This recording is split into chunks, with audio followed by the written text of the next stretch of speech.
अस्सलाम वालेकुम दोस्तों, कैसे हैं आप लोग।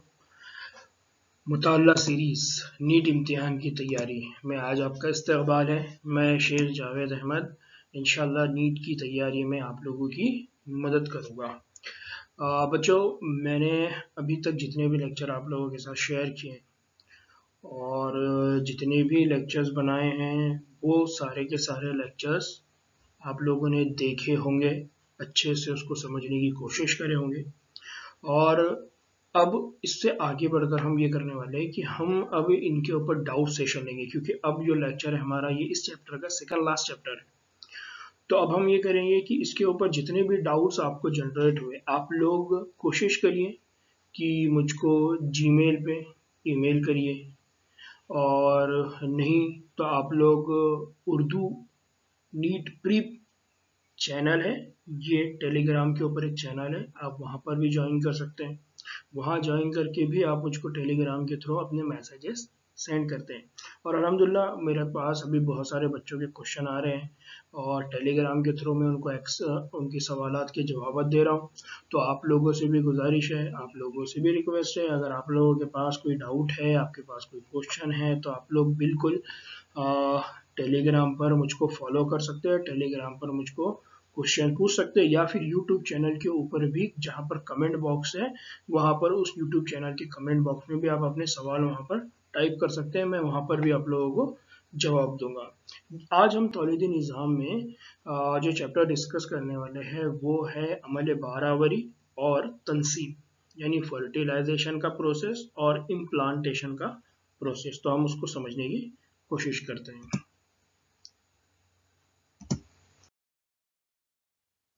ना बच्चों, मैं एक चीज़ और आपके साथ आज शेयर करना चाहता हूँ, और वो क्या है, वो ये है कि मैं शेख जावेद अहमद, मैंने अभी तक अपना तारुफ नहीं दिया। उसकी वजह ये थी कि मैं चाहता था कि पहले मैं कौन हूँ, मैं किस तरह से पढ़ाता हूँ, मैं आप लोगों के सामने बता दूँ, उसके बाद मैं अपने इंट्रोडक्शन पर आऊँ। तो आज वो वक्त है कि मैं अपना इंट्रोडक्शन दूँ, क्योंकि मैंने देख रहा हूँ कि मेरे पास बहुत सारे बच्चों के सब्सक्रिप्शन बढ़ते जा रहे हैं, बहुत सारे बच्चों के टेलीग्राम पे मैसेजेस आ रहे हैं, बहुत सारे बच्चों के जीमेल पे आ रहे हैं। मैंने किसी को अपना व्हाट्सअप नंबर नहीं दिया, क्योंकि व्हाट्सअप देकर मैं बहुत सारे प्रॉब्लम जनरेट होंगे, इसलिए मैं व्हाट्सअप पे कोई डिस्कस नहीं कर रहा हूँ। मैं सिर्फ टेलीग्राम चैनल पे आप लोगों को फॉलो करूंगा और आप लोग टेलीग्राम चैनल पे ही मुझको फॉलो करिए। तो मेरा नाम शेख जावेद अहमद है। मैंने एमएससी बायोटेक्नोलॉजी किया, उसके बाद मैंने नेट जेआरएफ एग्ज़ाम क्वालिफाई किया, मेरा ऑल इंडिया रैंक 61 था। उसके बाद फिर मैं इंडियन नेशनल साइंस एकेडमी की तरफ से मुझको एक फेलोशिप मिली। उस फेलोशिप के लिए मैं जेएनयू गया, जेएनयू में मैंने वहाँ पर रिसर्च किया। प्रोफेसर सुप्रियो चक्रवर्ती बहुत अच्छे साइंटिस्ट हैं, उनके साथ मैंने काम किया, उनसे बहुत सारी चीज़ें मैंने सीखा। फिर उसके बाद में मैंने पीएचडी के लिए रजिस्ट्रेशन किया और मैं पीएचडी भी करता हूँ, और इंशाल्लाह बहुत जल्दी मैं डॉक्टर बन जाऊँगा। ठीक है, तो ये एक मेरा बेसिक तारुफ है, ये बेसिक मेरा इंट्रोडक्शन है। ठीक है, नाउ बच्चों हम बात कर रहे हैं अमल बारावरी और अमल तनसीब कैसा होता है। तो सबसे पहले एक चीज़ समझ लीजिए, जो मैंने इस चैप्टर के शुरुआत में ही आपको समझाया था कि ये जो तौलीदी निज़ाम है इसमें कुछ प्रोसेस होते हैं। तो उनमें सबसे पहला जो प्रोसेस होता है, उसमें पहला प्रोसेस होता है, उसको कहा जाता है इंसेमिनेशन। क्या कहा जाता है इसको? इंसेमिनेशन। इंसेमिनेशन का मतलब क्या है? इंसेमिनेशन का मतलब ये है कि जब नर और मादा इन दोनों के बीच में इंटरेक्शन होता है, तो नर क्या करता है, नर अपने बॉडी से स्पर्म को रिलीज करता है मादा की बॉडी में। तो नर क्या करता है, नर अपने कजीफ के जरिए मादा के गैर बैरूनी तनासुली आज़ा के अंदर, या बैरूनी तनासुली नाली, यानी जिसको हम कहते हैं फीमेल रिप्रोडक्टिव ऑर्गन, वहाँ पर रिलीज करता है स्पर्म को, वहाँ पर रिलीज करता है मनविया को। ठीक है, तो ये जो नर मनविया है वो वहाँ रिलीज होते हैं। तो जब ये प्रोसेस होता है जिसमें नर मनविया मादा के बैरूनी तनासुली नाली में खराज किए जाते हैं, खारिज किए जाते हैं, तब उस प्रोसेस को कहा जाता है इंसेमिनेशन। उस प्रोसेस को क्या कहा जाता है? इंसेमिनेशन। और इस इंसेमिनेशन के प्रोसेस के बाद क्या होता है? इंसेमिनेशन के प्रोसेस के बाद बहुत बड़ा धमाका हो जाता है। धमाका मतलब ये है कि जितने भी स्पर्म वहाँ थे उनके बीच में रेस लग जाती है, उनके बीच में रनिंग शुरू हो जाती है और फिर वो दौड़ना शुरू करते हैं। वो इतने मुतहर्रिक होते हैं कि वो एक दूसरे से आगे बढ़ने की दौड़ में बढ़ता चला जाता है। तो इतने मुतहर्रिक होते हैं। तो यहाँ पर बहुत इंपॉर्टेंट चीज़ याद रखनी है, वो क्या है कि जब इंसेमिनेशन, जब इंटरेक्शन होता है फीमेल और मेल का, तब वहाँ पर होता है रिलीज ऑफ नर मनविया। वहाँ पर क्या होता है? रिलीज ऑफ नर मनविया। और नर मनविया को महबल में यानी वजाइना में रिलीज करने की इस अमल को क्या कहा जाता है? इंसेमिनेशन। और इंसेमिनेशन के बाद क्या होता है? मुतहर्रिक जो स्पर्म होते हैं, मुतहर्रिक जो स्पर्म होते हैं वो तेजी से रन करेंगे। अब ये तेजी से किस तरफ रन करेंगे? तो तेजी से ये रन करते हैं जो जिसमें वो सर्विक्स यानी किसको पास करेंगे? वो सर्विक्स को। फिर वहां से वो कहां पर जाएंगे? रहम। कहां पर जाएंगे वहां से? फिर वो वहां से वो चले जाएंगे रहम, और रहम से होके वो कहां पर चले जाएंगे? Fallopian tube. वहां से कहां चले जाएंगे? Fallopian tube. तो यहाँ बेसिक कंसेप्ट क्या है कि जैसे ही वजाइना के अंदर स्पर्म रिलीज हुए, वजाइना से वो जाएंगे सर्विक्स में, सर्विक्स से वो जाएंगे रहम में, और रहम से फिर वो कहाँ इंटर हो जाएंगे? Fallopian tube. और जैसे ही वो फेलोपियन ट्यूब में इंटर होंगे तो वहां पर उसकी मुलाकात हो जाएगी। किससे हो जाएंगी? एग सेल से। वहां पर उसकी मुलाकात किससे हो जाएंगी? ओवम से। तो जैसे ही वो फेलोपियन ट्यूब के अंदर जाएगा तो उसको कौन मिलेगा वहां पर? ओवम। और बेसिकली हम ये कहेंगे कि ओवम के मिलने की जगह तक वो क्या हो जाता है? पहुंच जाता है। अब ये ओवम के मिलने की जगह कहाँ पर है?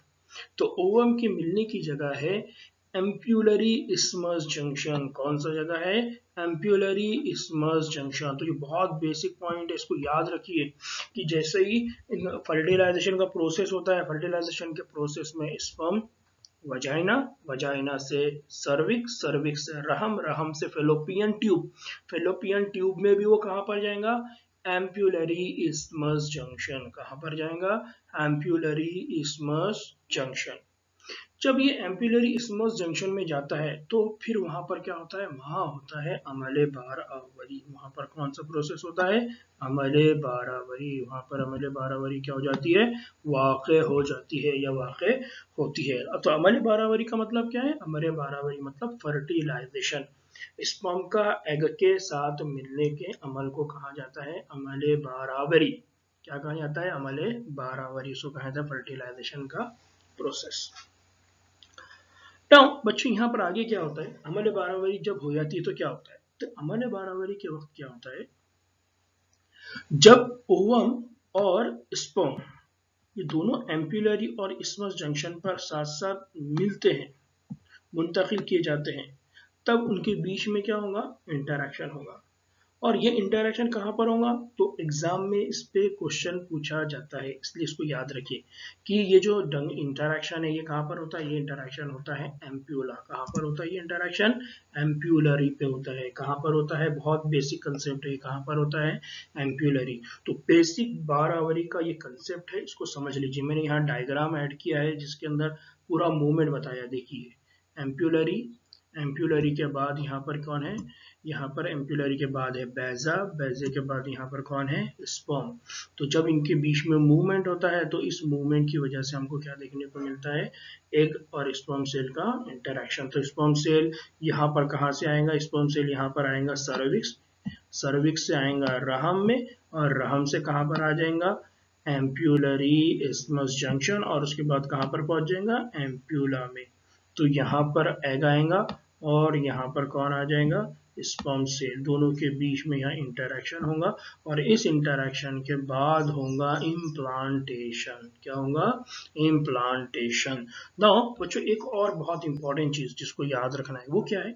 एक इंपॉर्टेंट चीज ये है कि जो ओवरी, जो ओवम होता है, ओवम जो एग सेल होता है ना, इस एग सेल के साथ जुड़े हुए कुछ छोटे छोटे सेल होते हैं जो उसको प्रोटेक्ट करते हैं। ठीक है, मैं यहाँ पर सेल को सीधा लेयर से बता रहा हूँ ताकि आपको समझ में आए। इसको कहा जाता है जोना पेल्यूसिडा। क्या कहा जाता है इसको? जोना पेल्यूसिडा। तो बेसिकली याद रखिए कि जब एग और स्पर्म का इंटरेक्शन होता है तो उस एग के सराउंडिंग में, उस एग के अतराफ में क्या होता है, उस एग के अतराफ में होती है जोना पेल्यूसिडा। और ये जोना पेल्यूसिडा को ब्रेक डाउन करके स्पर्म को अंदर जाना होता है, स्पर्म को उस लेयर को ब्रेक करना होता है, उस लेयर को चीरना होता है और अंदर जाना रहता है। तो उस वक्त बहुत इंपॉर्टेंट चीज है कि ये जोना पेल्यूसिडा को चीरने का काम कौन करता है, इस जोना पेल्यूसिडा को टीयर करने का काम कौन करता है, इसको फाड़ने का काम कौन करता है। ठीक है, तो इसका कंसेप्ट आगे है, ये है कि जैसे ही वो आगे आता है तो जैसे ही स्पर्म और एग का इंटरेक्शन होता है तो वहां पर स्पर्म के अंदर कुछ इजाफी तब्दीलियां होती है। क्या होती है उस झिल्ली के अंदर, सबसे पहले झिल्ली के अंदर कुछ तब्दीलियां होती है जो इजाफी स्पर्म के दाखिले को रोक देती है, जो क्या कर देती है, इजाफी स्पर्म के दाखिले को रोक देती है। यानी जब एग और स्पर्म का इंटरेक्शन होगा तो सिर्फ एक एग और एक स्पर्म, इन्हीं के बीच में इंटरेक्शन होगा। स्पर्म तो मिलियन रहते हैं और एग एक ही रहता है। तो ओवम और एग एक ही है और स्पर्म तो मिलियन है, मिलियन में से कोई एक रहेगा जो इसके साथ इंटरेक्शन करेगा। समझ में आया? तो मिलियन में से कोई एक रहेगा जो इसके साथ इंटरेक्शन करेगा। तो अब बाकी के जो पीछे बच गए उनका क्या, तो बाकी के जो पीछे बच गए इनको रोक देने गए। तो इनको रोकने के लिए क्या करना पड़ेगा, इनको रोकने के लिए इस एग के सराउंडिंग में जो जोना पेल्यूसिडा है, वो जोना पेल्यूसिडा अपने अंदर तब्दीलियां लेकर आएंगे। और वो तब्दीलियां क्या रहेंगी, वो तब्दीलियां ये रहेंगी कि वहां पर सीक्रीशन होता है कैल्शियम आयन का। एग्जाम का ये फेवरेट क्वेश्चन है, मैंने इसको यहाँ पर मेंशन नहीं किया लेकिन एग्जाम में ये पूछा जाता है। जो बच्चे नीट का प्रिपरेशन कर रहे हैं उनके लिए बहुत इंपॉर्टेंट है। मैं जो लेक्चर बना रहा हूँ सिर्फ नीट के स्टूडेंट्स के लिए नहीं बल्कि सब स्टूडेंट के लिए है, सब स्टूडेंट्स के लिए, हर स्टूडेंट के लिए। लेकिन स्पेशली इसको अगर कोई नीट का स्टूडेंट पढ़ेगा तो वो 101% सारे सवाल के जवाब दे सकेगा। ये मैं गारंटी से कर रहा हूँ कि जो बच्चा इस वीडियो को देखेगा पढ़ेगा वो नीट के सारे एग्जाम के क्वेश्चन दे सकेगा आसानी से। यहाँ पर बोर्ड के एग्जाम भी आप क्वालिफाई कर सकते हैं, हर एग्जाम आप यहाँ पर क्वालिफाई कर सकते हैं, लेकिन नीट को ज्यादा प्रेफरेंस दिया है। तो नीट के अकॉर्डिंग में जहाँ भी क्वेश्चन आते हैं वो भी यहाँ पर शेयर कर रहा हूँ। तो यहाँ याद रखिए कि जोना पेल्यूसिडा यानी एक्सेल, एक्सेल क्या करता है, एक्सेल सिर्फ एक ही स्पर्म को अलाउ करेगा इंटरेक्शन के लिए, बाकी के जितने भी स्पर्म रहेंगे उनको वो रोक देगा। और रोकने के लिए वो क्या रिलीज करता है, रोकने के लिए वो रिलीज करता है कैल्शियम। क्या रिलीज करता है वहां पर वो, कैल्शियम। नाउ बच्चों इससे आगे की दूसरी एक इंपॉर्टेंट चीज है कि जब स्पर्म और एग का इंटरेक्शन होता है तो हमने पढ़ा कि स्पर्म के पास एक्रोसोम होता है, एक टोपी की ऐसी स्ट्रक्चर होती है, उसके ऊपर न्यूक्लियस के साथ एक टोपी लाइक स्ट्रक्चर होती है, उसका नाम है एक्रोसोम। और उस एक्रोसोम के अंदर क्या होते हैं, एंजाइम्स। तो वो काम क्या करते हैं जब एग और स्पर्म का इंटरेक्शन हो गया, तो उनका काम क्या है, उनका काम ये है कि एक्रोसोम क्या करता है, acrosome will start to secrete some enzyme. और अगर आपको याद होगा तो मैंने उस वक्त एक एंजाइम का नाम दिखाया था आपको, अगर किसी को याद हो तो बहुत अच्छी बात है। हियालुरोडिनेज एंजाइम, क्या नाम लिखा है तो मैंने, हियालुरोडिनेज, हियालुरोडिनेज एंजाइम, है ना। तो आप लोगों को याद होगा मैंने एक एंजाइम का नाम लिखाया था वहां पर, हियालुरोडिनेज एंजाइम। तो ये हियालुरोडिनेज एंजाइम क्या करेगा, ये जाके जो एग है उस एग के सराउंडिंग में जो जोना पेल्यूसिडा है उसको ब्रेक कर देगा, उसको सेपरेट कर देगा, उसको ओपन कर देगा, मतलब गेट ओपन हो गया। गेट ओपन हो गया तो वो अंदर इंटर हो जाएगा। तो बेसिकली क्या होता है, एक्रोसोम क्या करता है, स्पर्म ओवम के साइटोप्लाज्म में जोना पेल्यूसिडा और प्लाज्मा झिल्ली के रास्ते से वो क्या रहता है, दाखिल हो जाता है। और ये सेकेंडरी ओसाइट की मियोटिक तकसीम की तरगीब देता है। अब ये बहुत इंपॉर्टेंट पॉइंट है कि जब स्पर्म इंटर होता है तो क्या करता है, तो स्पर्म जैसे इंटर होगा तो they will stimulate secondary meiotic, second meiotic division. यानी पहले क्या हुआ, पहले मियोसिस फर्स्ट हुआ, फिर बाद में मियोसिस सेकंड। जब मियोसिस फर्स्ट हुआ था तो प्राइमरी oocyte से बना था सेकेंडरी oocyte। अभी सेकेंडरी oocyte के अंदर भी तब्दीलियां होंगी और सेकेंडरी oocyte से बनेगा ओवम। तो सेकेंडरी oocyte की जब तकसीम होना है तो उस वक्त इंटरेक्शन किसका होगा, स्पर्म का। तो बहुत इंपॉर्टेंट क्वेश्चन आता है इस पे, इसको समझने की कोशिश करिए। क्या है बेसिकली यहाँ पर ये है कि एक एग है, एक ओवम है, इनके बीच में इंटरेक्शन होगा। बाकी के जितने भी एक एग है और एक स्पर्म है, इनके बीच में इंटरेक्शन होगा। बाकी के जितने भी स्पर्म है अब वो एग के साथ इंटरेक्शन नहीं करेंगे। फिर जैसे एग और स्पर्म के बीच में इंटरेक्शन हुआ तो एक स्पर्म ने रिलीज करा एक्रोसोम, एक्रोसोम के अंदर है एंजाइम्स, वो एंजाइम्स एग को ब्रेक डाउन कर देंगे। दूसरा, इस एग का क्या होगा, इस एग का डिवीजन होगा। कौन सा डिवीजन होगा, मियोटिक डिवीजन। कौन सा डिवीजन होगा, मियोटिक डिवीजन। तो याद रखिए कि जो सेकेंडरी oocyte सेल है उनके अंदर स्टार्ट होता है सेकंड मियोटिक डिवीजन। जब इनके अंदर सेकंड मियोटिक डिवीजन होता है तो क्या होता है, तो हमने इससे पहले पढ़ा हुआ है कि primary oocyte, secondary oocyte, then secondary oocytes का डिवीजन। तो जो हमने पढ़ा था कि जब सेकेंडरी oocytes का डिवीजन होता है तो there is formation of two unequal size of cell, दो गैर मसावी सेल वहां पर बनते हैं। तो ये दो गैर मसावी सेल कौन है, तो दो गैर मसावी सेल के अंदर एक तो होता है oocyte, एक तो होगा हैप्लॉइड ओवम, यानी सेकेंडरी oocyte से तो एक आपको क्या मिल जाएगा, हैप्लॉइड ओवम, और एक बनेगा पोलर बॉडी। एक और क्या बन जाएगा आपको, सेकेंडरी पोलर बॉडी। तो एग्जाम में बहुत मर्तबा क्वेश्चन पूछा जाता है। तो पहले याद रखिए कि जब प्राइमरी oocyte से सेकेंडरी oocyte बन रहा था तब भी एक पोलर बॉडी बन रहा था। याद करिए आप उस oogenesis के प्रोसेस को, तो आपको याद आएगा। तो oogenesis के प्रोसेस में हमने पढ़ा कि प्राइमरी oocyte जब सेकेंडरी oocyte में कन्वर्ट होता है तब उस प्राइमरी oocyte का एक बनता है सेकेंडरी oocyte और दूसरा बनता है पोलर बॉडी। सेकेंडरी oocyte और पोलर बॉडी, सेकेंडरी oocyte भी हैप्लॉइड है, पोलर बॉडी भी हैप्लॉइड है। फिर ये सेकेंडरी oocyte का जैसे ही स्पर्म के साथ इंटरेक्शन होगा तो ये सेकेंडरी oocyte का फिर डिवीजन होगा। फिर इस सेकेंडरी oocyte से एक और सेल, लेकिन अब उसका नाम क्या है, ओवम, oocyte, और दूसरा है पोलर बॉडी। तो इस तरह से एक बार में कितने पोलर बॉडी बन गई, दो। कितने पोलर बॉडी बन गई, दो। एक प्राइमरी oocyte के डिवीजन के टाइम बनी और एक सेकेंडरी oocyte के डिवीजन के टाइम बनी। Meiosis first, then meiosis second. तो इस तरह से oocyte बनेंगे।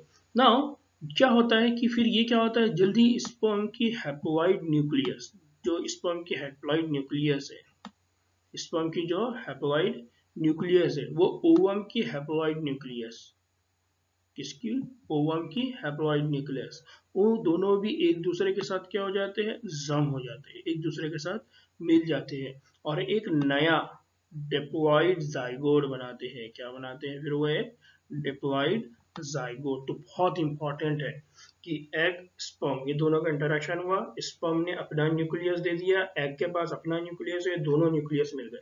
ये दोनों न्यूक्लियस मिल गए तो दो कितने न्यूक्लियस हो गए यहाँ, दो।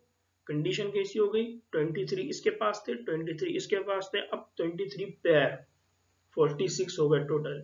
अब कंडीशन क्या हो गई, डिप्लॉइड, लेकिन अब इसका नाम क्या बन गया, जाइगोट। क्या नाम बन गया इसका, जाइगोट। तो ये बहुत इंपॉर्टेंट है, एग्जाम में इसके ऊपर बहुत सारे क्वेश्चन पूछे जाते हैं, ठीक है। नाउ बच्चों एक और इंपॉर्टेंट चीज है जिसको कहा जाता है सेक्स डिफरेंशिएशन, की मेल और फीमेल, नर और मादा, ये किस पे डिपेंड है, तो हम ये कहते हैं कि ये डिपेंड है क्रोमोसोम की कंडीशन पे। नाउ इंसानी मादा में जो जिनसी क्रोमोसोम होते हैं, इंसानी मादा में फीमेल के अंदर जो जिनसी क्रोमोसोम होते हैं उसकी वजह कैसी रहती है, तो वहाँ होते हैं XX, और जो नर होते हैं उसमें क्रोमोसोम कैसे होते हैं, दो टाइप के होते हैं, एक होता है X और एक होता है Y। तो इंसानों के अंदर आने वाली जनरेशन में जो बच्चा है वो बच्चा नर रहेगा या मादा रहेगा, मेल रहेगा या फीमेल रहेगा, इसका डिसाइड करने वाला नर होता है। तो नर X क्रोमोसोम देगा या Y क्रोमोसोम देगा, इस पे डिपेंड होगा कि आने वाला जो बच्चा है वो नर बनेगा या मादा बनेगा। तो यहाँ बहुत इंपॉर्टेंट चीज है, इसको समझ लीजिए कि जो मादा के जरिए हैप्लॉइड जिनसी क्रोमोसोम X बनता है, तो जब गैमेट्स बनते हैं तो गैमेट्स बनते वक्त फीमेल की बॉडी से सिर्फ एक ही टाइप का गैमेट बनेगा। फीमेल के पास क्या है, XX है, इसलिए उससे जो गैमेट बनेंगे वो सिर्फ क्या बनेंगे, X। यानी उसके पास जो भी गैमेट रहेगा वो सब एक्स ही रहेगा। फॉर एग्जाम्पल आप कंसीडर करिए कि एक कंपनी है, उसके पास एक ही चीज का प्रोडक्शन होता है, जैसा पार्ले जी का एक बिस्किट का ब्रांड है, तो वो पार्ले जी के कंपनी से सिर्फ एक ही ब्रांड के बिस्किट निकलेंगे और वो है पार्ले जी, उसके अलावा कोई दूसरा ब्रांड का बिस्किट वहां से नहीं निकलेगा। लेकिन दूसरी एक और कंपनी, वहां पर दो ब्रांड है, दो ब्रांड है मतलब उस कंपनी से दो तरह के प्रोडक्ट निकलेंगे, एक कोई और ब्रांड होगा, दूसरा कोई और ब्रांड होगा। तो यहाँ पर इसी तरह से है। तो यहाँ पर फॉर एग्जांपल फीमेल है तो फीमेल के पास एक ही टाइप का क्रोमोसोम है और वह है एक्स क्रोमोसोम, इसलिए इससे हमेशा सिर्फ एक्स क्रोमोसोम ही बनेगी। लेकिन जो मेल है, जो नर है, नर के अंदर क्या होगा, नर के पास दो तरह के क्रोमोसोम है, एक है एक्स और एक है वाई, इसलिए इनके पास जो क्रोमोसोम बनेंगे तो उनकी कंडीशन क्या होगी, एक जो उनके पास गैमेट बनेंगे उन गैमेट की कंडीशन क्या होगी, या तो गैमेट एक्स होगा या तो गैमेट वाई होगा।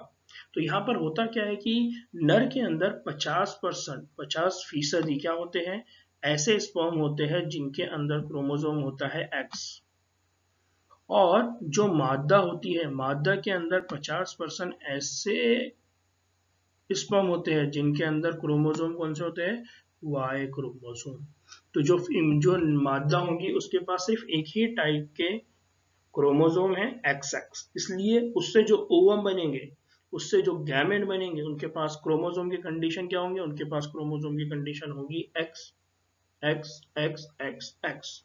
लेकिन जो मेल है, मेल या नर है, उसके पास क्रोमोसोम की कंडीशन क्या होगी, क्योंकि उसके पास दो टाइप के एक्स भी है वाई भी है, तो वहां पर 50% एक्स होंगे, 50% वाई।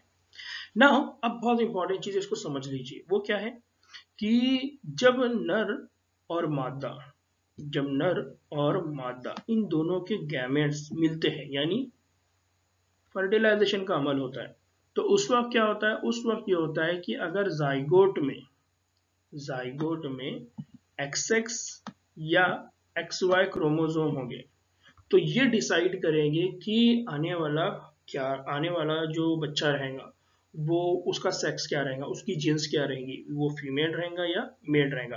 फॉर एग्जांपल कंसीडर करिए कि फीमेल है, फीमेल का जो फीमेल मतलब जहाँ मदर है, उस मदर से क्या आया, उस मदर से जो ओवा आया, उस मदर से ओवा के अंदर क्या है एक्स, और जो फादर है उस फादर की यानी बाप है उसके पास से भी आया, वो भी क्या है एक्स। तो अब जो बच्चा है उसके पास कंडीशन क्या आ गई, एक्स एक्स, और अब ये बच्चा आगे चल के क्या बनेगा, ये आगे चल के ये बच्चा बनेगा फीमेल। या दूसरी कंडीशन है, ओवा ने क्या दिया एक्स और फादर ने क्या दिया वाई, तो अब यहाँ पर कंडीशन क्या हो गई, एक्स वाई, और एक्स वाई जैसी होंगी तो कंडीशन क्या बन जाएंगी, वो बच्चा आगे चल के क्या बनेगा, मेल। तो यहाँ पर बहुत बेसिक कंसेप्ट है, बहुत सिंपल वे है कि क्यों कौन क्या दे रहा है तो उससे क्या होने वाला है, यानी एक्स एक्स एक्स, मदर से भी एक्स है, फादर से भी एक्स है, दोनों एक्स एक्स आ रहे थे, तो एक्स एक्स डिसाइड करता है फीमेल जीन्स, मादा जीन्स। लेकिन अगर एक्स फादर नर से एक्स आ रहा है, सॉरी नर से वाई आ रहा है और मादा से एक्स आ रहा है, दोनों भी एक्स वाई मिल गया, तो अब वो क्या बनेगा, एक्स वाई कॉम्बिनेशन की वजह से वो बनेगा आगे चल के नर, वो आगे चल के बनेगा मेल। ना बच्चों एक बहुत इंपॉर्टेंट प्रोसेस है ये, इसको बहुत अच्छे से समझिए, एग्जाम में इन पर क्वेश्चन आते हैं, एग्जाम में इन पर बहुत सारे सवाल पूछे जाते हैं, ठीक है। सबसे पहला क्या है कि जो जाइगोट है, तो हमने कहा कि सबसे पहले क्या हुआ, सबसे पहले ये हुआ कि ओवरी ने ओवम बनाए, एग बनाए, इधर मेल के बॉडी के अंदर स्पर्म, टेस्टिस ने स्पर्म बनाए। जैसे ही मेल ने स्पर्म को रिलीज किया फीमेल के बॉडी में, तो वो स्पर्म ने सर्विक्स, रहम, फेलोपियन ट्यूब इसको क्रॉस किया, और अब कहां पर आ गए, एम्प्यूला। एम्प्यूला में कौन आ गया, एग आ गया। अब एम्प्यूला में जैसे ही आ गए, स्पर्म और एग का क्या हो गया वहां पर इंटरेक्शन, अब उस प्रोसेस को हम कहते हैं जाइगोट, और सॉरी उस प्रोसेस को हम बोलते हैं फर्टिलाइजेशन। फिर फर्टिलाइजेशन के बाद क्या होगा, इसका एक न्यूक्लियस, इसका एक न्यूक्लियस, दोनों न्यूक्लियस बन गए, कंडीशन बन गई डिप्लॉइड। डिप्लॉइड कंडीशन वाला जो एक सेल होता है उसको कहते हैं जाइगोट। तो जैसे जाइगोट बन गया ओविडक्ट के अंदर या फेलोपियन ट्यूब के अंदर या एम्प्यूला के अंदर, तो क्या होगा, वो वहां से निकलेगा, और वहां से निकलने के बाद उसके अंदर स्टार्ट होगा क्लीवेज। कौन सा प्रोसेस स्टार्ट होगा उसको, क्लीवेज, और इस क्लीवेज के जरिए वो क्या करता है, रहम की तरफ आता है, कहाँ पर आता है, रहम की तरफ। अब जैसे वो रहम की तरफ आ रहा है तो यहाँ देखिए ये स्टेजेस है ना, ये डायग्राम है, यहाँ पर डायग्राम है देखिए ये पूरा। तो यहाँ पर है एग सेल, फिर यहाँ पर धीरे धीरे धीरे यहाँ पर स्पर्म सेल आ गया, उन दोनों के बीच में इंटरेक्शन हो गया। अब वो यहाँ से रन कर रहा है, रन करते करते करते करते वो कहाँ पर आ जाएगा, यहाँ पर रहम मादर में आ जाएगा। तो अब वो जब यहाँ से यहाँ तक रन कर रहा है तो क्या हो रहा है, सबसे पहले तो वो एग था, अब एग और स्पर्म इंटरेक्शन हो गया, अब वो बन गया जाइगोट। अब जाइगोट बनते के साथ उसके अंदर क्या स्टार्ट हो गया, क्लीवेज। उसके अंदर क्या स्टार्ट हो गया, क्लीवेज। क्लीवेज का मतलब क्या होता है, क्लीवेज का मतलब होता है ब्रेक डाउन। एक थे तो दो हो गए, दो थे तो चार हो गए, चार थे तो आठ हो गए, ठीक है। तो उस प्रोसेस को कहा जाता है क्लीवेज का अमल। क्लीवेज का अमल क्या होता है, जाइगोट को छोटे छोटे और सेल में डिवाइड करना। तो उस प्रोसेस को कहा जाता है क्लीवेज। तो यहाँ स्टार्ट हो गया क्लीवेज का प्रोसेस। अब इस क्लीवेज के प्रोसेस में क्या होगा, इस क्लीवेज के प्रोसेस में ये होगा कि वहां पर बनेंगे डाउटर सेल या दुख्तर सेल, 2, 4, 8, 16, यानी एक था, एक से दो, दो से चार, चार से आठ, आठ से 16। और इन एक एक सेल का नाम क्या है, इन एक एक सेल को बनाया जाता है ब्लास्टोमियर। क्या कहा जाता है इनको, ब्लास्टोमियर। और जमा है इसलिए यहाँ पर लिखा हुआ ब्लास्टोमियर्स। तो टोटल वहां पर क्या बन जाते हैं, ब्लास्टोमियर। और ये जो ब्लास्टोमियर बने, ये बहुत इंपॉर्टेंट है, इसको याद रखिए। ये ब्लास्टोमियर जो बने, ये किसकी वजह से बने, ये बने ड्यू टू दी माइटोटिक तकसीम। कौन सी वाली तकसीम की वजह से बने, माइटोटिक तकसीम। माइटोटिक तकसीम का मतलब क्या है, माइटोटिक तकसीम का मतलब है इक्वल डिवीजन, दो बराबर हिस्सों में तकसीम करने का अमल, दो बराबर हिस्सों में तकसीम करने के अमल को कहा जाता है। तो यहाँ एक सेल था, एक से दो बराबर तकसीम हुई, दो से चार फिर बराबर तकसीम हुई, चार से आठ फिर बराबर तकसीम हुई। तो इस प्रोसेस को कहा जाता है माइटोटिक तकसीम, इसको कहा जाता है माइटोटिक डिवीजन। तो जब जाइगोट होता है तो जाइगोट में कौन सा डिवीजन होता है, जाइगोट में होता है माइटोटिक डिवीजन। और माइटोटिक डिवीजन की वजह से क्या बनते हैं, ब्लास्टोमियर। एक एक सेल को कहा जाता है ब्लास्टोमियर, जमा है इसलिए बुलाया रहा है ब्लास्टोमियर्स। नौ बच्चों, एक और बहुत इंपॉर्टेंट पॉइंट एग्जाम में पूछा जाता है, जब ये ब्लास्टोमियर 8 से 16 की स्टेज में पहुंचता है, मतलब 8 से 16 ब्लास्टोमियर्स बन गए, तब इसका नाम क्या बनता है, तब इसका नाम बनता है मोरूला। तब इसका नाम क्या बनता है, मोरूला। क्या नाम बनता है इसका, मोरूला। फिर ये जो मोरूला है, मोरूला सिंपल याद रखना, मोरूला का मतलब है 8 to 16 blastomere stage is known as morula. जब 8 से 16 सेल रहेंगे तब उस वक्त उसको कहा जाएगा मोरूला। याद रखना, एग्जाम में पूछता है इसलिए। फिर मोरूला के बाद क्या होता है, मोरूला के बाद होता है ब्लास्टोसिस्ट। कौन सा प्रोसेस होता है, ब्लास्टोसिस्ट। अब ये ब्लास्टोसिस्ट एक अलग प्रोसेस है। इस प्रोसेस में होता क्या है कि जितने भी ब्लास्टोमियर बने थे, तो ब्लास्टोमियर कैसे थे, एक बंच की तरह थे। लेकिन क्या हो गया, ये बंच के जो बंच था, ये बंच ओपन हो गया। अब बंच ओपन होने की वजह से क्या हो गया, इसके बीच में आ गई एक कैविटी, इसके बीच में आ गया एक ओपन स्पेस, और इस ओपन स्पेस में होगा फ्लूइड। इस ओपन स्पेस में क्या भर जाता है, फ्लूइड। तब इस प्रोसेस का नाम होता है ब्लास्टोसिस्ट। क्या नाम होता है, ब्लास्टोसिस्ट। ये याद रखिए, एग्जाम में पूछा जाता है। नाउ अब ब्लास्टोसिस्ट में क्या होता है, तो ब्लास्टोसिस्ट में जो ब्लास्टोमियर है, they will start to form two different layer। जो ब्लास्टोमियर है, इस ब्लास्टोमियर में जो ब्लास्टोसिस्ट है, इस ब्लास्टोसिस्ट में जितनी भी ब्लास्टोमियर है, जितने भी सेल है, वो क्या करते हैं, परत बनाना शुरू करते हैं, लेयर बनाना शुरू करते हैं। तो वो दो लेयर बनाएंगे। एक लेयर का नाम है ट्रोफोब्लास्ट, एक लेयर का नाम क्या है, ट्रोफोब्लास्ट। और जो दूसरी लेयर है, जो दूसरी लेयर है, उसका नाम बनता है अंदरूनी खलवी कमिया, that is inner cell mass. क्या नाम बढ़ता है इसका, इनर सेल मास। तो याद रखिए, एक बनती है बैरूनी परत और एक बनती है अंदरूनी, एक बैरूनी एक अंदरूनी। तो बैरूनी जो है इसको बोला जाता है ट्रोपोब्लास्ट, और जो अंदरूनी है इसको बोला जाता है इनर सेल मास। तो बेसिकली क्या हुआ, पहले एक जाइगोट था, एक जाइगोट से डिवीजन हुआ, 8, 2, 8, 2, 4, 8, 16, 32 इस तरह से बढ़ते जा रहे हैं। लेकिन जैसे वो 8 से 16 के स्टेज में आ गया तो उसका नाम क्या बन गया, मोरूला। फिर उस मोरूला के अंदर और चेंजेस हुए और उसके अंदर एक कैविटी, उसके अंदर एक स्पेस बन गया। उस कैविटी की वजह से अब इसका नाम क्या बन गया? ब्लास्टोसिस्ट। क्या नाम बन गया?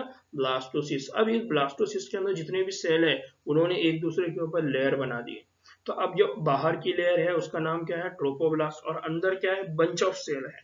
इन बंच ऑफ सेल को क्या कहा जाता है? इन बंच ऑफ सेल को कहा जाता है इनर सेल मास। क्या कहा जाता है इनको? Inner cell mass. तो याद रखना, बाहर की जो लेयर है उसका नाम है ट्रोपोब्लास्ट, अंदर जो है उसका नाम है इनर सेल मास। को याद रखना ना। अब क्या होगा? अब क्या होगा? ये जो ट्रोपोब्लास्ट है, ये trophoblast will join with the endometrium. किसके साथ जाके जुड़ जाती है? ये एंडोमेटेरियम। अगर याद होगा तो एंडोमेटेरियम कहाँ होती है जी? एंडोमेटेरियम कहाँ होती है?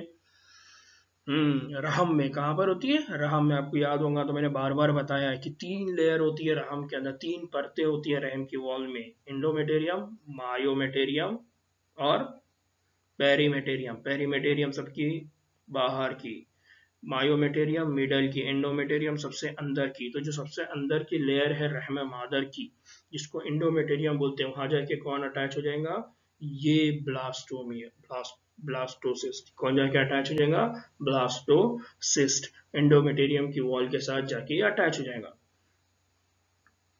और इसके बाद क्या होगा? इसके बाद ये होगा कि जो ट्रोपोब्लास्ट है ये और ये एंडोमेटेरियम, ये एक दूसरे के साथ मिलकर एक लेयर बनाएंगे।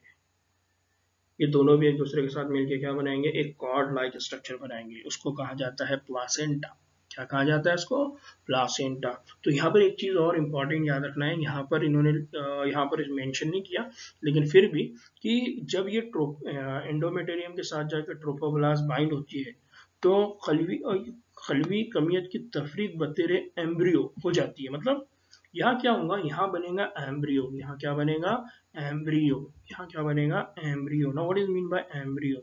एम्ब्रियो किसको बोलते हैं? बहुत इंपॉर्टेंट चीज है, इसको याद रखिए। एनसीईआरटी ने, स्पेशली उर्दू ने यहाँ मेंशन नहीं किया, इसलिए मैं एक्सप्लेन कर रहा हूँ। इसको समझिए कि यहाँ क्या होगा कि जैसे ही ब्लास्टोसिस्ट जाके इंडोमेटेरियम के ऊपर अटैच होगा, ब्लास्टोसिस्ट जाके इंडोमेटेरियम पे अटैच होगा, तो ये जो ब्लास्टोसिस्ट है इसकी सराउंडिंग में कौन सी लेयर है? Trophoblast layer. इस ट्रोपोब्लास्ट लेयर के ऊपर होती है कोरियोनिक विलाए। क्या होते हैं? कोरियोनिक विलाए। अब यहाँ नहीं है इसलिए थोड़ा समझने की कोशिश करिए। कोरियोनिक विलाए क्या करेंगी? ये कोरियोनिक विलाए जाके अटैच हो जाएंगी इंडोमेटेरियम के साथ, और उसके साथ कौन अटैच हो गया? Egg cell. तो ये इसको पकड़ के रखने में कौन हेल्प कर रहा है? कोरियोनिक विलाए। ये कोरियोनिक विलाए और इंडोमेटेरियम ये दोनों मिलेंगी और ये कॉर्ड लाइक स्ट्रक्चर बनाएगी। इस कॉर्ड लाइक स्ट्रक्चर का नाम क्या है? इस कॉर्ड लाइक स्ट्रक्चर का नाम है प्लासेंटा। क्या नाम है इसका? प्लासेंटा या अम्बिलिकल कॉर्ड। क्या कहते हैं उसको? Umbilical cord. तो ये जो एम्ब्रियो है, ये जो बच्चा, ये जो एम्ब्रियो है जो आगे चल के एक बच्चा बनने वाला है, तो इसको जिंदा रहने के लिए क्या चाहिए? फूड चाहिए, न्यूट्रिएंट चाहिए, खाना चाहिए। बीमारियों से बचने के लिए क्या चाहिए? मेडिसिन चाहिए, यानी एंटीबॉडीज चाहिए। तो ये एंटीबॉडी न्यूट्रिएंट कौन प्रोवाइड करेगा? मदर। कौन प्रोवाइड करेगा? मदर। और मदर कैसे प्रोवाइड करेंगी? क्योंकि इन दोनों के बीच में एक लिंक बनी, उसका नाम है प्लासेंटा, उसका नाम है अम्बिलिकल कॉर्ड। तो मदर के बॉडी से जितने भी ब्लड रहेगा वो ऑक्सीजन ला के देगा, ब्लड यहाँ न्यूट्रिएंट ला के देगा, ब्लड इसके अंदर जो भी वेस्ट है उसको बाहर लेके चले जाएगा, है ना। ये सारे प्रोसेस के लिए यहाँ पर होती है अम्बिलिकल कॉर्ड। इसको याद रखिए। आपने देखा होगा ना कुछ जगह पे, वो देखेंगे आपने, कौन सी पिक्चर आई थी वो? आमिर खान की। आमिर खान की एक पिक्चर आई थी ना, थ्री इडियट में देखेंगे आखिर में आमिर खान वो बच्चे को बाहर निकालता है तो एक लेयर रहती है, तो उसको ऐसे चुमटे लगा के उसको बीच में से कट करता है। वो क्या थी? वो अम्बिलिकल कॉर्ड है। ये माँ और बेटे या बच्चे को और माँ को एक दूसरे के साथ ज्वाइन करके रखने में हेल्प कर रही थी। तो वो उसको उसको कहते हैं। तो वो यहाँ मेंशन नहीं है, लेकिन मैंने आपको बता दिया, इसको याद रखना। फिर क्या होगा? आगे क्या होगा कि हाँ, अब बहुत अच्छी चीज है, ये रह गई थी, इसको समझ लीजिए कि जब एग सेल ब्लास्टोसिस्ट के फॉर्म में जाके इंडोमेटेरियम के साथ अटैच होता है, तब उस प्रोसेस को कहा जाता है इम्प्लांटेशन। क्या कहा जाता है इसको? इम्प्लांटेशन। इम्प्लांटेशन का मतलब को उर्दू में कहते हैं तंसीब। क्या कहते हैं इसको? तंसीब। और जब इम्प्लांटेशन हो जाता है, तंसीब हो जाती है, तो हम ये कहते हैं कि वहां का कौन सा अमल शुरू हो गया? अब हमल। कौन सा प्रोसेस हो गया? हमल, यानी प्रेगनेंसी हो गई है, ठहर गई है। तो ये बेसिक पूरा कंसेप्ट है। इससे रिलेटेड और भी बहुत सारे पॉइंट्स है जो एनसीईआरटी ने यहाँ मेंशन नहीं किया, और स्पेशली उर्दू में यहाँ पर वो मेंशन नहीं है, कुछ चीज़ें यहाँ छूटी हुई है अगर आप इंग्लिश में और इसमें कंपेयर करें। फिर भी कोई प्रॉब्लम नहीं, इंशाल्लाह हम नीट क्वालिफाई करेंगे, उर्दू सब्जेक्ट में करेंगे, बहुत अच्छे मार्क्स से करेंगे। इसके अलावा भी अगर आप लोगों को कोई डाउट हो, कोई क्वेश्चन हो, तो मैंने पहले ही कहा कि आप लोग मेरे को या तो ईमेल करिए या फिर आप मेरे को टेलीग्राम पे फॉलो कर दिए, उर्दू नीट प्री, कैपिटल में उर्दू लिखना है, कैपिटल में नीट लिखना है और स्मॉल में PREP लिखना है। टेलीग्राम चैनल है, उसको ज्वाइन करिए, वहाँ पर मेरा नंबर भी आपको अवेलेबल होगा, वहाँ से आप मेरे को पर्सनल मैसेज कर सकते हैं, पर्सनली जो भी आपका डाउट है, जो भी क्वेश्चन है, आप डायरेक्टली मुझको वहाँ पूछ सकते हैं। यूट्यूब पे मेरा चैनल है, यूट्यूब चैनल को भी आप सब्सक्राइब करिए। साइमल्टेनियसली ये काम करिए कि जितने लोगों तक आप मेरी वीडियो को पहुंचा सकते हैं, स्पेशली उर्दू मीडियम। यहाँ पर डिफ्रेंशिएशन कुछ भी नहीं है, उर्दू उर्दू बोलने का मतलब ये नहीं, मैं यहाँ बहुत सारी चीज़ें ऐसी एक्सप्लेन कर रहा हूँ जो इंग्लिश में ही है, तो इंग्लिश के बच्चों के लिए भी ये समझने में फायदेमंद हो सकती है, तो उनको भी शेयर करिए, कोई प्रॉब्लम नहीं। मराठी के बच्चों को भी आप दे सकते हैं, उनको भी शेयर करिए। मैं पढ़ाता हूँ मराठी कोचिंग क्लास में, मैं वहाँ पर ये इसी लैंग्वेज में बात करता हूँ और वो बच्चों को इससे फायदा भी हुआ है। तो कोई प्रॉब्लम नहीं, आप सबके साथ इसको शेयर करिए, कोई इशू नहीं आएगा, सबको सीखने को मिलेगा। ठीक है, चलिए दुआ में याद रखिए, आज का लेक्चर खत्म होता है। चलिए, अल्लाह हाफिज।